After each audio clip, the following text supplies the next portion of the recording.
This exotic was dead on arrival, not because it launched alongside one of the strongest DLCs inside a secret exotic mission that turned out to be not so secret, but mainly for the fact that it was immediately put in a head-to-head battle with the Waveframe King, Forbearance. Waveframe grenade launchers have been mega popular ever since their introduction in Season of Dawn, with the formidable but now sunset MARTYR'S Retribution, and even the Season of the Hunt's Void Waveframe still gets a run out in people's loadouts, especially when it has synergy with a bunch of artifact mods. So why did the Dead Messenger fall off so hard when effectively it can do all of what the above can do but better, and have the potential to lean into multiple builds across a number of seasons in line with the meta picks for any seasonal artifact? Some will say it's because it's an exotic. Why should I waste my exotic slot on this when I need an exotic heavy for damage? But if we look at the top contenders for DPS in recent times, you'll find that the vast majority of DPS picks have been legendary options like linear fusion rifles and more recently rocket launchers, with most of the best options again being craftable.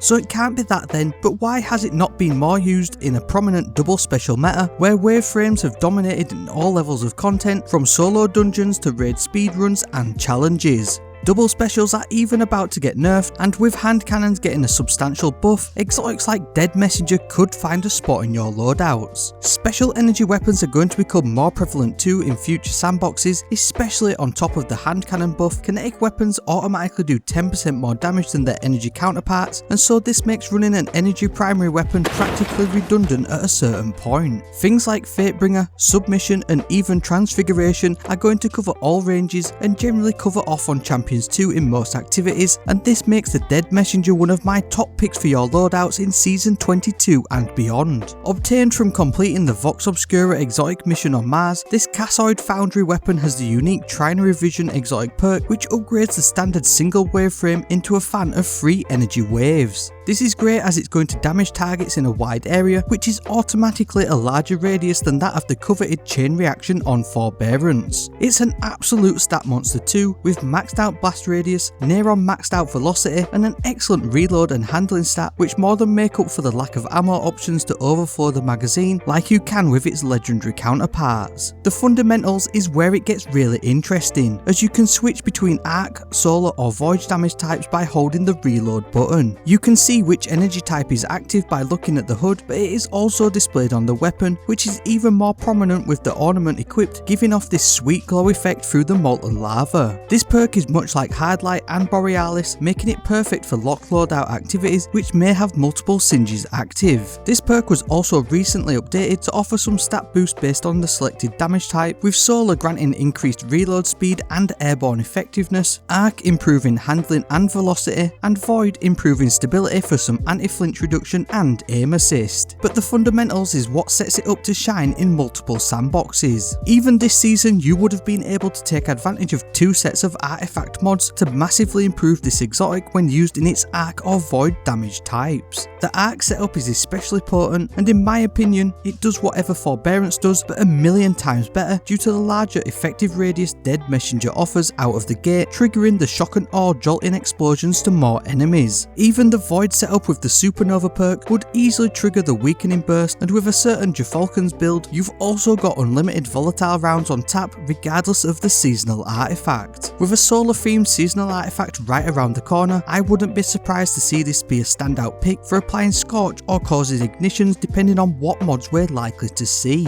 All of these options can then combine to keep you amplified in any Arc subclass, or keep Devour running with a Void setup, and even the insanely powerful combo of Radiance damage boost with infinite health with restoration in a solar subclass build. All of this is then topped off by the Catalyst, which you can get by beating the master version of the exotic mission, which will grant you the turnabout perk. Breaking any elemental shield is going to give you a 30 HP overshield for 10 seconds, which is nothing to be sniffed at and makes for some endgame build crafting synergy. Chucking a bunch of Cypher mods, some matching weapon surge mods, and even some loader or dexterity mods for good measure, and I think you'll be wondering why it took you so long to give Dead Messenger a second chance. Now that you've dusted it off, check out these top tier hand cannons which will get you day 1 raid race ready for next season.